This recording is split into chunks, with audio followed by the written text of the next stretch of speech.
नमस्कार। पिछले अंक में मैंने बताया था कि राजा दशरथ उदास मन से राम जी और लक्ष्मण को गुरु विश्वामित्र के साथ वन गमन पर भेज देते हैं। अब आगे कथा।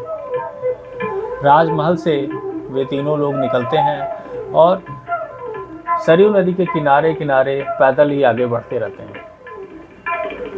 राजमहल से तीनों रानियां तथा राजा दशरथ उन्हें टुकुर टुकुर निहारते रहते हैं नम आँखों से।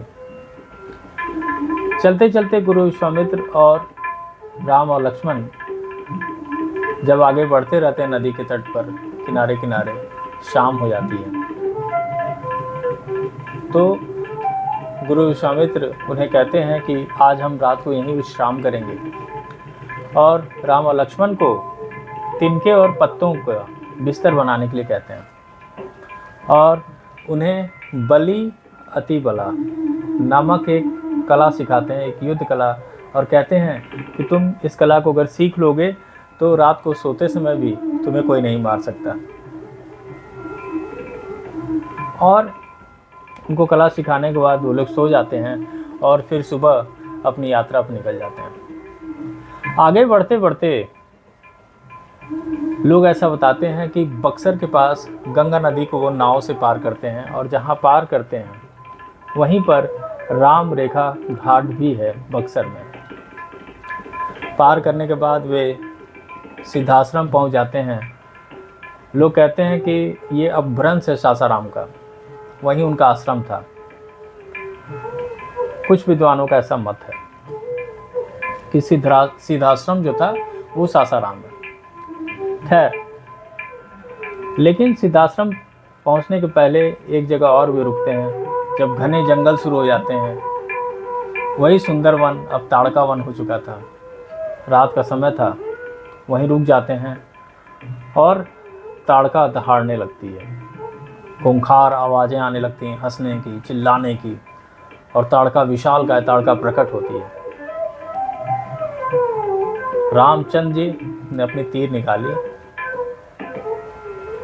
और ऐसा तीर चलाया कि ताड़का के हृदय में वो चुभ गया और वहीं ताड़का गिर गई। लेकिन मरने के पहले ताड़का ने बहुत हमले किए, बड़े बड़े पत्थरों से हमले किए, लेकिन सभी का काट रामचंद्र जी और लक्ष्मण ने निकाल लिया था। खैर, वन को ताड़का से मुक्ति मिली, वो सुंदर वन फिर से हो गया। फिर वो लोग आगे बढ़े। कुछ ही दूर पे आश्रम था, और जब यज्ञ होने लगा तो यज्ञ के जो अंतिम दिन था, उस दिन सुबाहु और मरीचि दोनों वहाँ प्रकट हो जाते हैं बदला लेने के लिए, और वही युद्ध में विघ्न डालने के लिए हड्डियाँ और मांस के टुकड़े लाके विफेका करते थे। लेकिन राम जी और लक्ष्मण जी ने उनका जवाब दिया और युद्ध में जो यज्ञ चल रहा था उसमें विघ्न नहीं होने दिया। राम जी की तीर से कई मील दूर मरीचि चला गया, मरा नहीं। वही मरीचि जो बाद में प्रकट होगा वनवास के समय, वो घायल हो गया, दक्षिण तट पे जाकर गिरा, लेकिन सुबाहु की वही मृत्यु हो गई। ऐसा लोग बताते हैं कि ताड़का को मारने के बाद राम जी को स्त्री हत्या का पाप भी लगा था, तो पुरोहितों ने उन लोगों के सर मुंडवाए थे और पूजा पाठ हवन आदि किया था गंगा स्नान करने के बाद।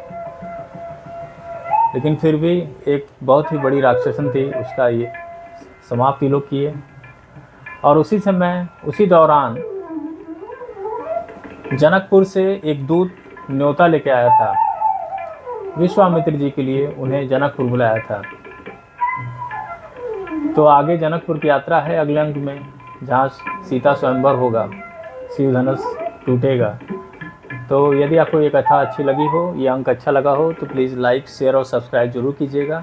मिलते हैं अगले अंक में। नमस्कार, धन्यवाद।